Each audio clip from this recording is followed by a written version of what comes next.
Okay, up next is Ryan Newman, and he drives the number 31 Caterpillar Chevrolet for Richard Childress Racing. And Ryan, currently right now, you're inside the circle, I guess you would say, inside the chase grid as far as where you're lined up. And I know you'd like to get that win, though, to solidify that. Just talk about your outlook this weekend here at Richmond.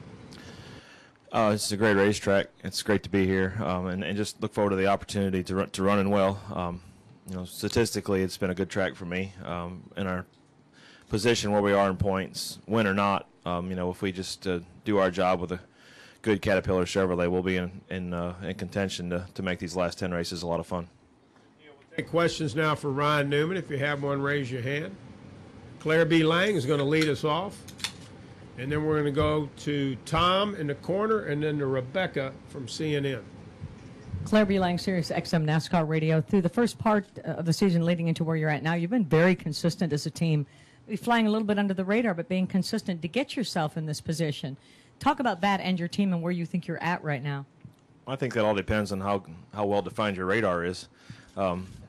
We have been fairly consistent. Like I said, your radar. Somebody else's might be different, but the guys have been doing a really good job of providing really good cars that are holding together, and that keeps us in that position that we've been in. We've had issues like every other team, whether it's a tire problem or a pit stop or something like that. But we've kept ourselves in contention to be 9th in points right now and have a shot at being in the chase. So it's been a lot of fun. This is a great opportunity for us now as we go back to some of these racetracks for the second time.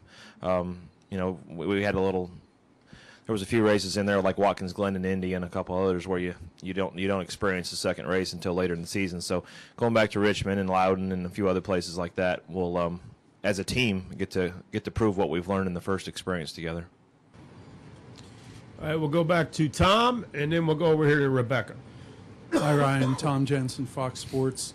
Given the nature of this race, that some guys, the only chance they have to get into the chase is win, there might be some people who are very, very aggressive late in the race.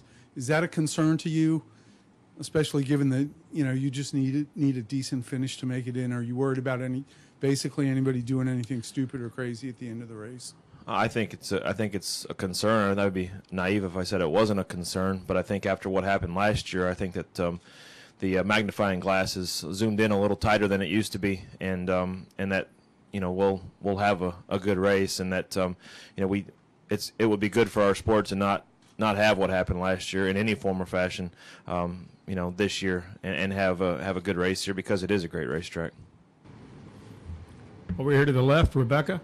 Hey Ryan, Rebecca Baer from CNN. I'm doing a story on your lead engineer, Alba, and she spoke with me this morning about how you guys team up and go talk to schools and to young folks about engineering and education and careers in science fields. Can you tell me a little bit about that mission and what it means to you? Say the first part one more time. I'm working with Alba, yeah. talking about promoting careers in science and engineering. Yes, yeah, I've done a good bit in the past. Mostly through NASCAR with their STEM program, science, technology, engineering, and math, and how my engineering degree has helped me. I know it's important for Chevrolet, and it's important for all our teams as well to have that background of physics and understanding the race car. So it's important. We've done little things such as scaling out RC cars to show people how you can move weight around in the car and distribute the load so that the car reacts differently and things like that. So it's been fun to do those things. I haven't done them for the last little bit, but I have done a good bit with them. Let's go to the back row. We've got looks like about 3 back there. Looks like Mark Garrow has one, and then gentleman right here, and my man here from Charlotte, Nate. Mark Garrow, PRN. Given the fact, Ryan, I guess it's 41st or better, do you guys just sort of look for 3 dropouts and then get more aggressive, or do you stay with the normal game plan? No, it's not 41st or better because we really have to keep an eye on the 16 car, because if somebody else wins that hasn't, I could finish 21st and not make it if Biffle's second or so, something. It's close to that math. So it's not just 41st or better, but in the end, like I said, we're in a good position. We're here to win the race for Caterpillar and all our other sponsors and have some fun. I mean, after all, that's what it's all about. Let's go ahead to the guy next to you. Tell me your name again. I'm Kyle. Kyle, okay. I Kyle, remember Fox that. 46 Kyle, in Charlotte. a man here. Ryan, just wondering if, we've seen this race be very exciting. A lot of people have interesting finishes and outcomes and tempers and things flare sometimes. Do you think this new chase format is going to have an impact on that and the excitement of the race in general? I really, after 25 races, I think you're going to see typical Richmond racing. I don't necessarily think that the chase format is going to change the outcome of what happens in the last 5 laps or what happens in the last 5 minutes after the checkered flag. I think that that's typical Richmond, and it's a little bit different situation this year because you've got however many guys, 13 or whatever guys that have won a race that are locked in, and they might be experimenting or experiencing different things versus the other, whatever it is, 13 guys that have a shot of winning the race and racing their way in. So it's just a little bit different, I guess, looking at it 2 different ways of how people are going to attack the race. I mean, we're all at times here to win, but there's some other guys that have different motives. Let's go down the row there. Go ahead. Get him a mic. Let's get him a microphone, please. Chiprier, 8 News. You talked about other drivers being aggressive. You feel good about your spot, but at some point during the race, the tension might kind of rise a bit. You start noticing Biffle's up there. When you're going about this race knowing that there's a lot on the line, how is it that you're going to be able to handle the tension and kind of the adversity when you've got guys aggressive and there are a lot of places you need to be in the grid? I'm going to go see my palm reader tonight and just kind of get a forecast of what I got going on tomorrow and see what laps of cautions are going to be. Make sure we stay away from those windows so we don't put under green and keep myself in the same position. But no, really, it's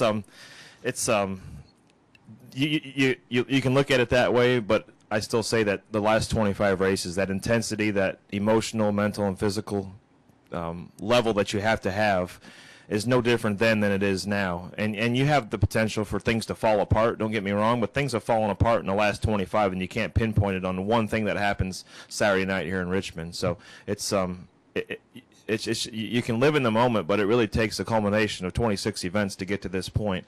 And what happens tomorrow night, and it's it can be good or it can be bad. Who else had questions? Marty Smith and Nate Ryan. Let's go to Marty and then Nate Ryan. Marty Smith, ESPN. Hey, Ryan. All right, outside of the obvious, which is running for a championship, what are the biggest reasons that the chase matters to a driver and to a race team outside of that obvious answer? It's to me, it's one word. It's the word champion, and that's one of the things that I learned from being a Daytona 500 winner, which makes you a champion, and a Brickyard 400 winner, which makes you a champion. Those races define a race and also a championship, and that's why those races are so special. Being a champion in the last 10 races makes you a champion of our sport. I mean, it's just the word itself. I mean, it's what we all strive for, to be that champion. You can be a winner in our sport, but that doesn't mean you're a champion. You have to go out there and put it all together in our series now in 10 races at the end to have it be your championship. Let's go to Nate Ryan. Raise your hand there, Nate. Let's get Nate the microphone, please. Nate Ryan, USA Today Sports. The track was repaved 10 years ago, and it seemed like the first few years it was a little bit tame. But in the last 4 or 5 years, it seems like there's a lot more action, a lot more bang fenders. I think 4 of the last 5 races, there's been a caution flag in the last 10 laps. Any reason for that? Does it seem like this place is getting racier?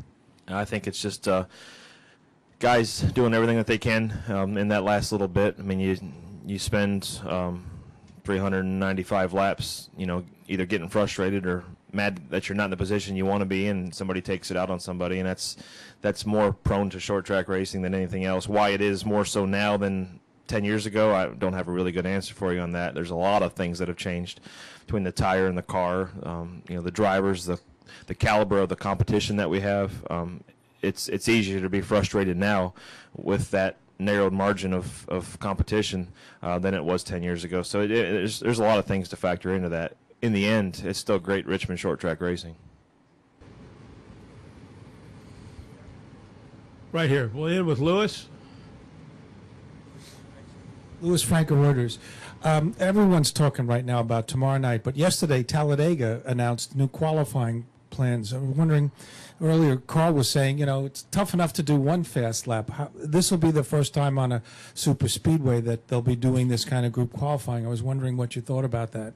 Yeah, I kind of skimmed over and read the page document that it took for us to try to figure out how to qualify at Talladega, and it seemed like it was kind of a bit of a mess. So it's one of those things where in the end, we've always said that qualifying at Talladega doesn't mean a whole lot other than pit selection. But to me, qualifying should still be qualifying, and trying to mix in racing with qualifying is not what I define qualifying in my book. Yep. Back row, let's go all the way to the back. Thought I did a good job of explaining that without. Yeah. Mark Davis, NBC 12 here in Richmond. Ryan, Notice how Kerry kept looking at me like, what's he going to say? I'm just. Go ahead. Ryan, with the new format, seeing it for 25 races now, this being the 26, I just wanted to get your thoughts on the new chase format after being kind of enveloped in it for most of the season now, and it being the first year. What are your thoughts on the new format here? The irony to me is it seems like no matter what the format is, I still end up being that guy that's either in or out of the bubble. Right now I'm 9th in points. There's been years I've been 12th in points and 11th in points. And, you know, if you moved the championship point system around in different years, I'd have been really good a couple of years. But in the end, it is what it is. It's the same for everybody. We know it going into Daytona for the 500, what we have to do coming into Richmond.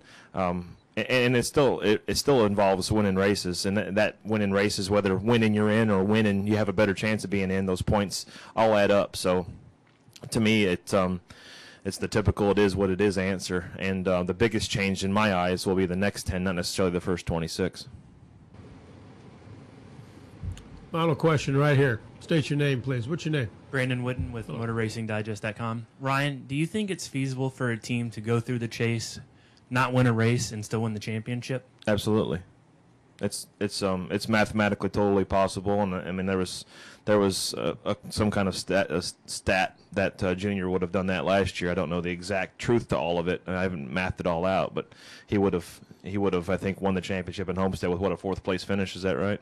So I mean it's totally doable, and that's why I said there's a lot of things that have changed, but yet the whole winning you're in doesn't necessarily guarantee winning a championship. You don't mathematically have to. We've proven that after the first 26, because somebody will get into the chase without winning a race.